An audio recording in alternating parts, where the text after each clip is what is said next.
Vincularte presenta Visibilizando las ausencias, un podcast para compartir informaciones, realidades y puntos de vista, con el apoyo del Fondo de Canadá para Iniciativas Locales. En el año 2021 se han recibido al menos 7 denuncias por día sobre desapariciones de personas a nivel país, de las cuales 4 eran niñas, niños y adolescentes. Durante el año 2022 se han registrado al menos 3 denuncias diarias sobre desapariciones de mujeres entre 0 y 90 años a nivel país.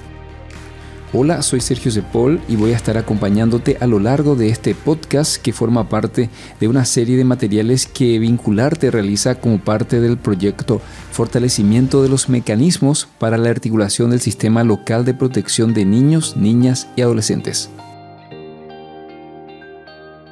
Las desapariciones o situaciones de personas que no regresan a sus hogares están asociadas a diversos factores, como por ejemplo los abusos sexuales sistemáticos por parejas, padres, padrastros o familiares cercanos, el maltrato y la violencia intrafamiliar.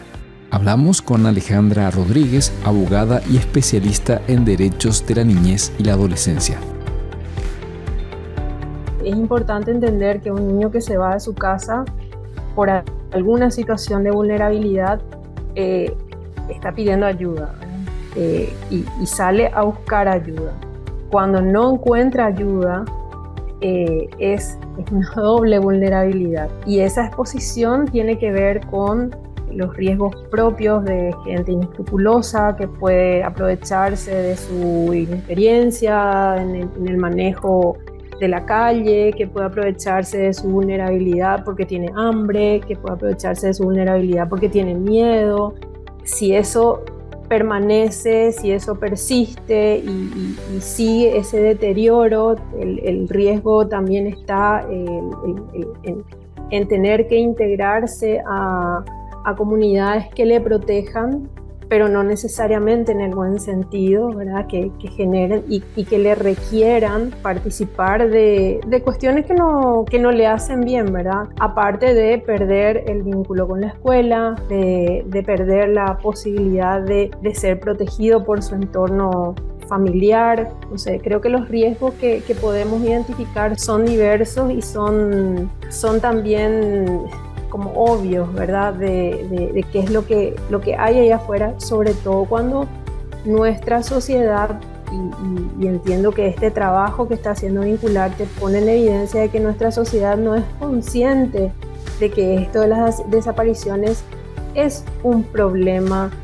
que existe, que es un número demasiado alto, que de repente nos acordamos de que es una posibilidad cuando hay una noticia, ¿verdad? Y a veces esa noticia termina teniendo una consecuencia trágica, pero después como que, bueno, pasó, no es un problema, hasta que volvemos a tener la noticia. Esto es parte de todas esas otras noticias que están apareciendo permanentemente en los medios y que hace rato ya deberían habernos interpelado sobre qué tenemos que hacer para que deje de pasar, porque ya sabemos que sucede con frecuencia, ya sabemos las consecuencias de que esto suceda y seguimos evadiendo como sociedad la responsabilidad de decir, bueno, ¿qué se va a hacer y cómo se va a hacer?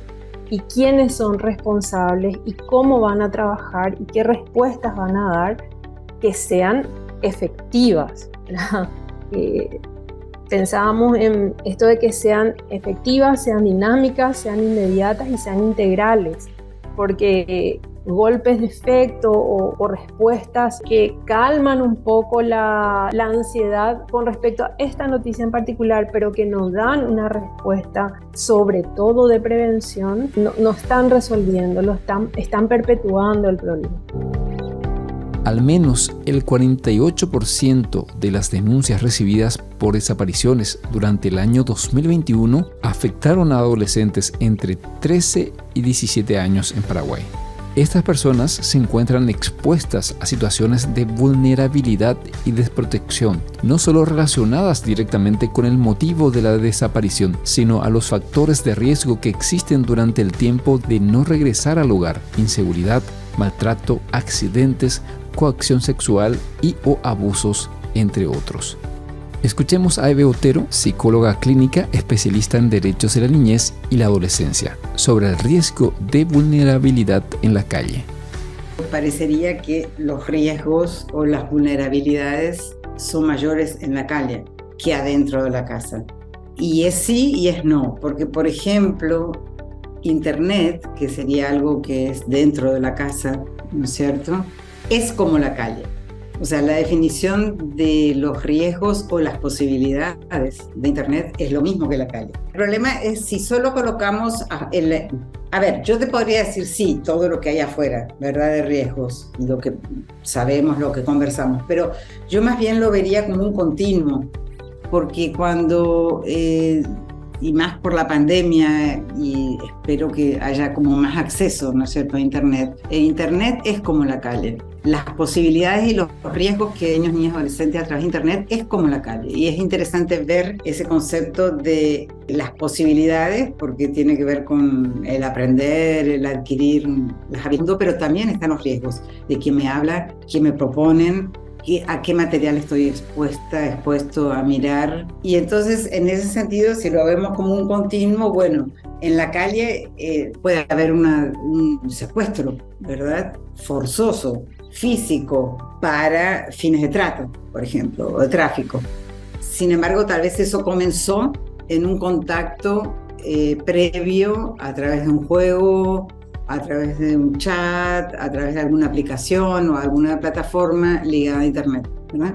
Bueno, entonces, eso es simplemente para hacer la conexión. Los riesgos podrían ser tanto adentro como afuera, porque adentro puede estar ligado a una situación precaria, familiar, emocional, vincular o de abuso, ¿verdad?, en la cual hay un padrastro o hay un tío o un vecino, entendiéndolo esto como el hogar, ¿verdad?, que realmente coloca en vulnerabilidad a esa adolescente, generalmente mujeres, también varones, ¿verdad?, y es mucho más invisibilizado el tema de varón, pero tal vez mujeres es como lo más típico, o en números la mayor cantidad. Entonces mucho tiene que ver en el adentro con la situación vincular de esa familia, la capacidad de proteger de esa familia a esta crianza, ¿no es cierto?, y a estos niños. Afuera tiene que ver con lo mismo en términos de la comunidad, que sería el anillo más cercano a niños y niñas y adolescentes,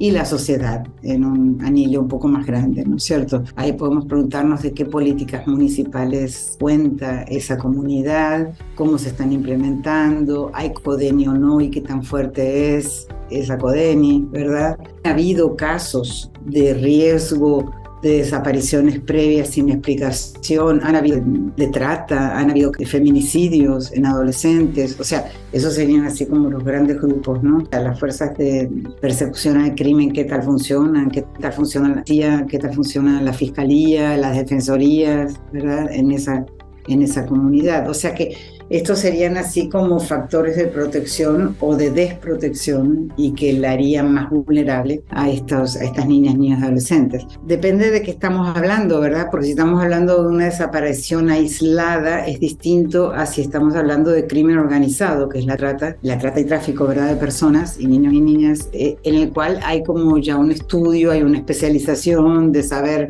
en qué comunidad conviene, ¿verdad? Hay todo, es una industria.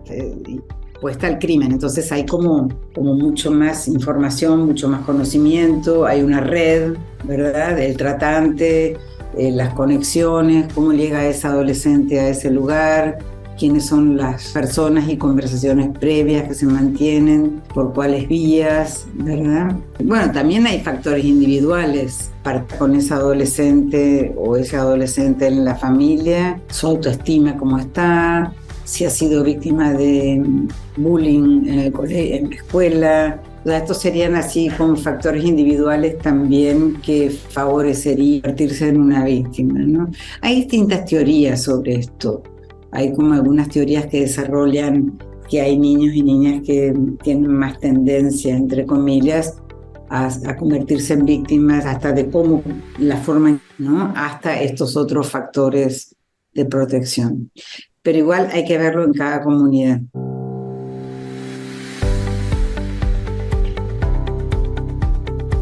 En el 2021 hubo 2.486 denuncias por desapariciones. En el 2022, 2.472. El promedio de denuncias anuales que ingresan a las comisarías es similar año tras año, lo cual nos abre preguntas sobre qué está pasando en esos contextos, qué motiva a esas personas a no regresar a sus hogares o a salir de ellos. ¿De qué manera el sistema de protección acompaña y da seguimiento a quienes se localiza y vuelven a sus hogares? Sí, yo creo que son varias situaciones de vulnerabilidad con respecto a esta consecuencia de esas situaciones de vulnerabilidad, que es que un niño se separa de su familia, se distancia de su familia y queda solo a merced de riesgos o de protección también, ¿verdad? Pero nadie va a poder determinar si eso es protección, si es que no hay un sistema que mínimamente esté construido para que eso pueda ser protección, porque creo que algo que vimos en estas situaciones en las que los niños se distancian de sus familias, a veces voluntariamente, es porque dentro de la casa, dentro de la familia, tienen muchas vivencias que les hacen daño, ya sea por una incapacidad de los adultos de gestionar el manejo de los límites. Entonces hay recursos que se utilizan para corregir, pero que finalmente lastiman a los niños, les generan lesiones, a veces físicas, a veces emocionales, y los niños, niñas, adolescentes salen buscando evadir eso sin tener demasiada información sobre qué es lo que hay, hacia dónde van, ¿verdad? Eso es por un lado. Entonces, cuando se trata del manejo de límites, ahí tenemos como desafío de sociedad, de entorno comunitario y de familias, esto de comprender nuestras prácticas culturales en torno a la crianza y abordar lo que tiene que permanecer porque funciona, porque contiene, porque ayuda a ir generando esa autonomía y esos recursos de autocuidado, el famoso no hables con gente extraña en la calle, o si necesitas ayuda, acércate a un guardia, nunca te metas a una oficina, no sé, esos recursos que podemos seguir utilizando como entrenamiento del autocuidado para los niños y adolescentes de nuestras familias, y cuáles son aquellos que se utilizan tradicionalmente pensando que funcionan, pero en realidad no funcionan, como por ejemplo el castigo físico, el no escuchar lo que él desea o ella desea, que se sienta incomprendido en general, en las cuestiones cotidianas en general, cuando la familia no valida las emociones, los deseos, no se conversa sobre eso, también pueden ser elementos que después colaboren con estas situaciones, para aquellos casos en que los niños salen voluntarios o intencionalmente de sus casas.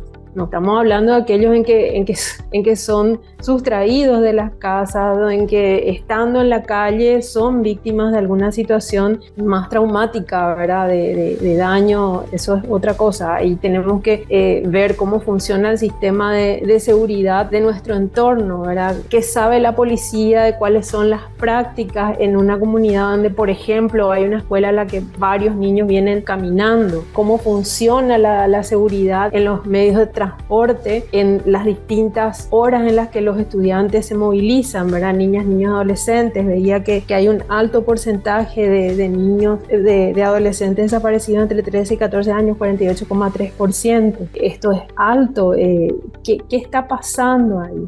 Después, lo otro también que pienso para el caso de que la situación de violencia se esté dando en la casa y eso haga que ellos y ellas evadan ese espacio, es la importancia de la educación integral de la sexualidad, que tal vez la palabra sexualidad como limita un poco, no nos permite entender la verdadera dimensión de qué es la educación integral de la sexualidad.